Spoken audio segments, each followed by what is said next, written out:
Hi everyone, this is Rahul and let's catch up. So we are going to discuss few things today. One is Trump sanction on India. Second is has Indian foreign policy actually failed? Russia, India, China, कुछ हो सकता है. And what exactly India is not doing. So let's deep dive into it. First one, uh, Trump sanctions on India. It is multi-layered, you can say, approach, or you can say multi-layered issue, which has turned into a sanction. इसमें जो US कह रहा है, that's also not a complete picture. जो India समझ रहा है या जो पब्लिक डोमेन में नॉलेज है, वो भी पूरी 100% नहीं है.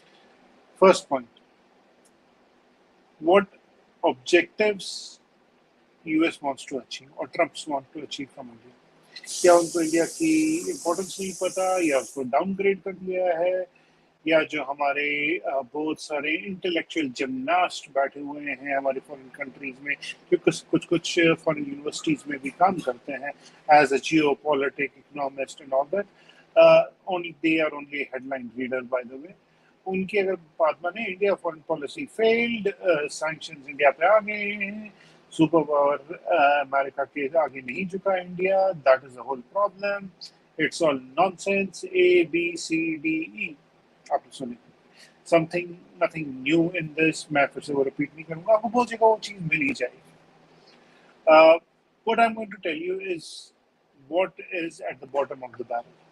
पहला, इंडिया ने अपना डोमेस्टिक मार्केट 100% नहीं ओपन किया, which includes dairy, fishery and all, which has an impact on the US economy. आप बोलोगे, why is economy of 37 trillion interested in dairy market of India?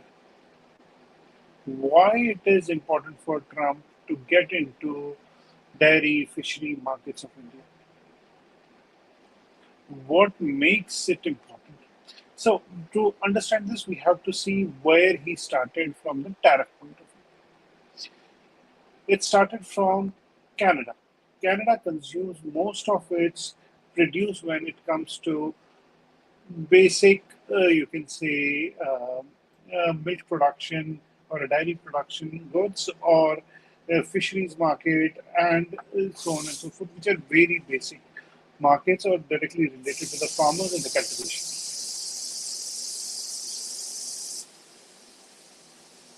Now, वो दरवाजा बंद हो चुका है हमारे मार्केट में.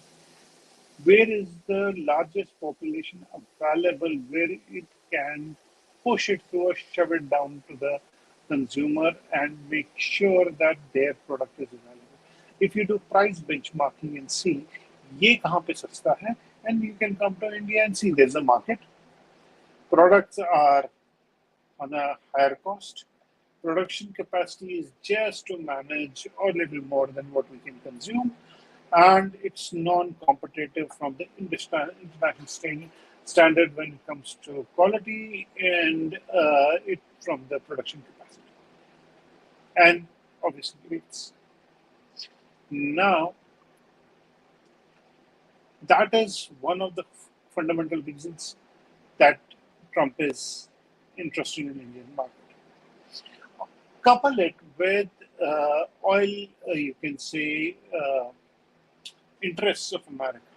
Number one, America has a very deep ties with the Middle East, and India is getting into that, you can say, sphere where it is becoming a prominent supplier of energy to the Europe or to the portion of the world which was held by either by Americans or by conventional players like Saudi Arabia and so on and so forth.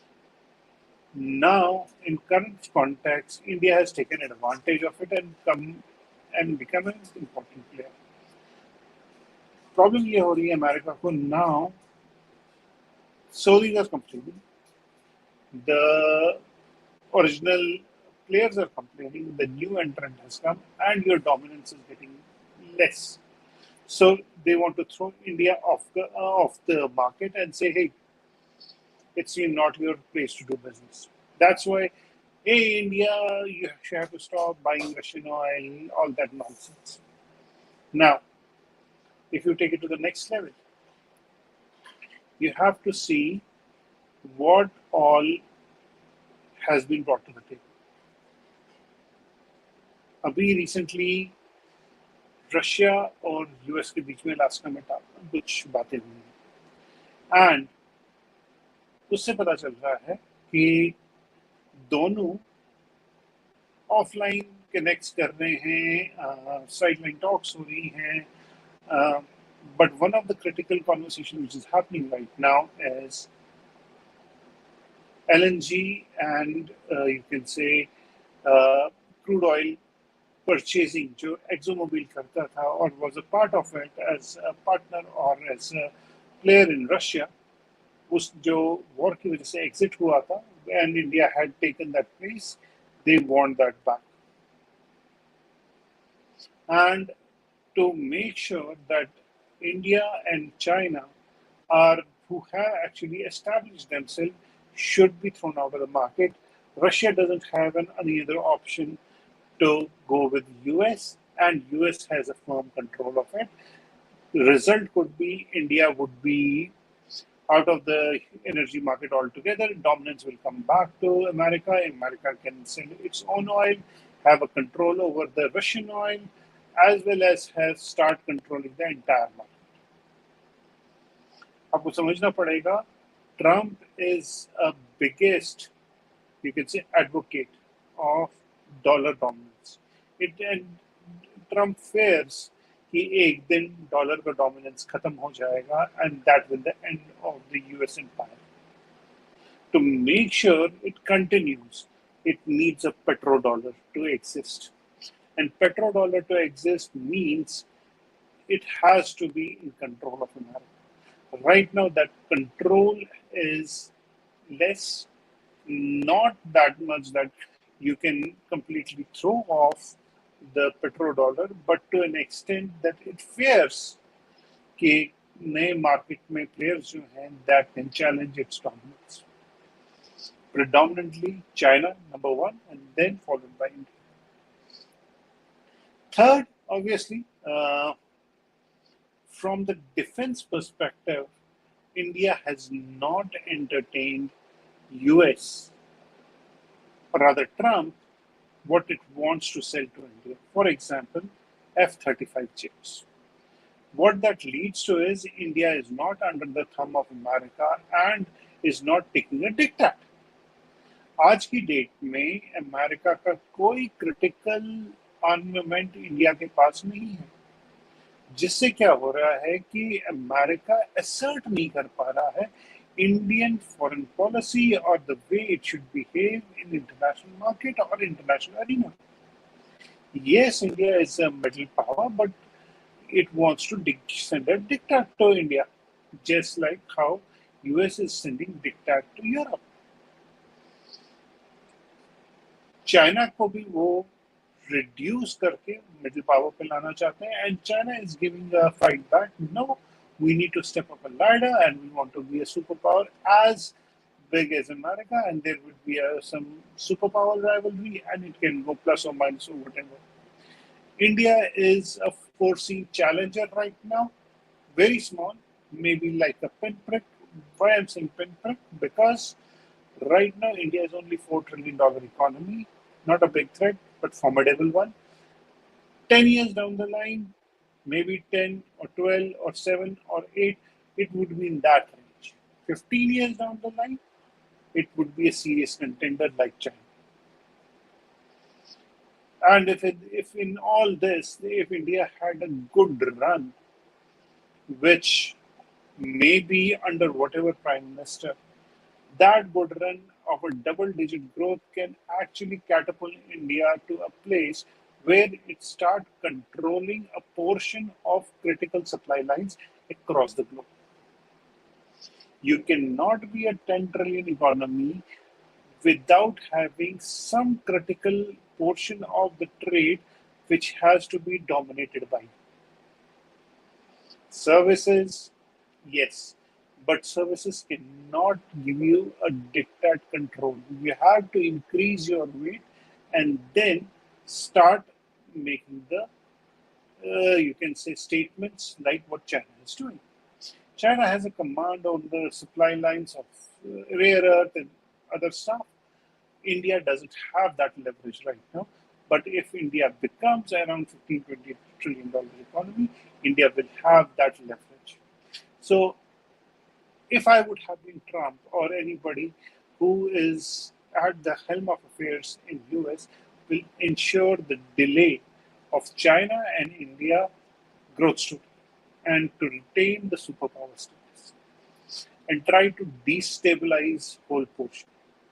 If you see the current, you can say, uh, ambassador to India from US, they are talking of entire South Asia, entire Central Asia. Why?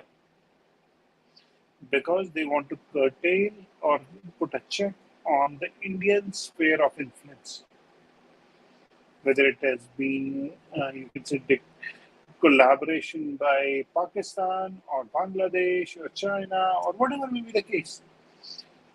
But they want to underline and say, hey, this is the baseline that you need to follow, and this is a diktat from the Washington, and you need to take it up. And they will be making sure that they will meddle into internal affairs of India.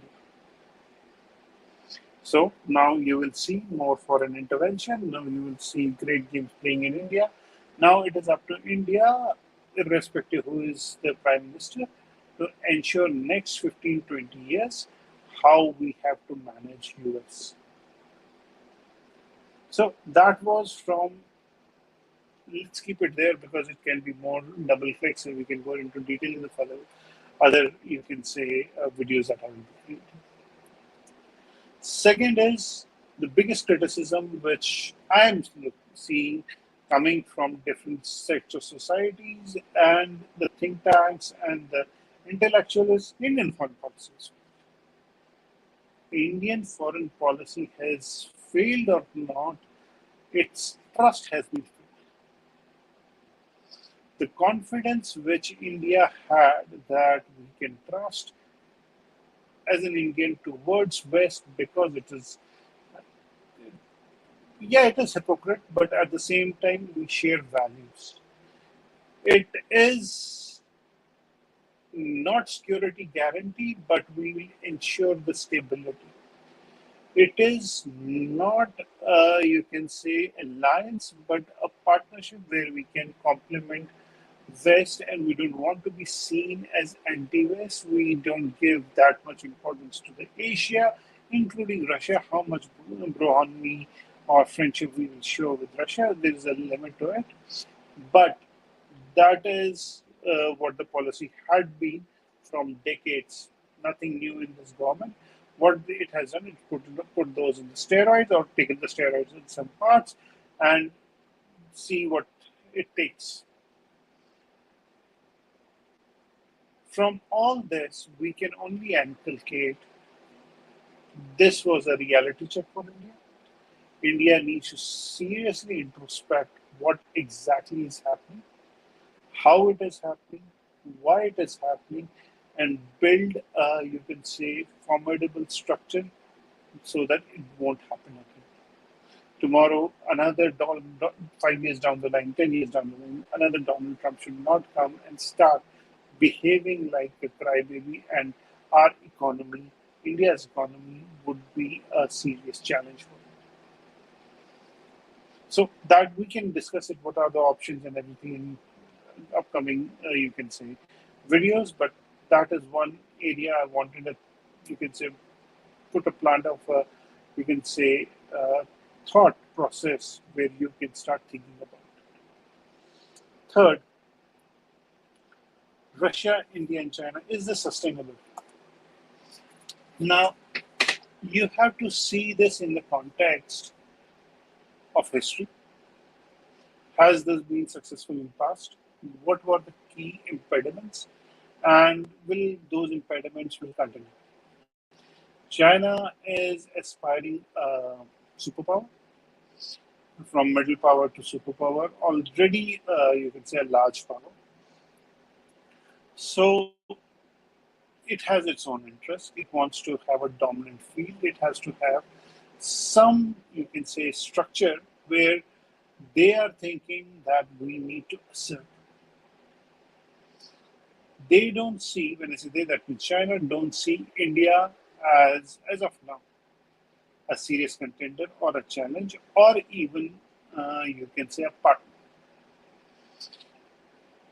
Indian market has been more or less closed. It has been very, you can say, trivial towards China and what they can actually do in Indian market vis-a-vis what they have been doing for Europe or something else. Will there be a, you can say, collaborative growth? Yes, there can be a really collaborative. Now, when it comes to Russia, we have been very security focused, energy focused, and that's it. Maybe that is the right now thinking, the right wrong only.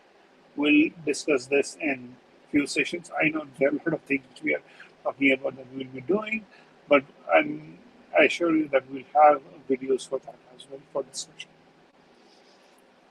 Last but not least, what India is not doing. India is not doing a lot of stuff. For example, uh, in the trade war that we are in right now, we are not responding tit for tat for all the, you can say, insults, slurs, and tariffs which have been thrown at India, and we have not reciprocally responded to it. Is India waiting and finding the right opportunity to do that, or just ensuring that, okay, today, Trump is strong. Maybe 1.5 years down the line, he will not be. Let's weather him out. That can be a second, you can say, the India it may be thinking of doing, but I doubt that. So it's not. It may look like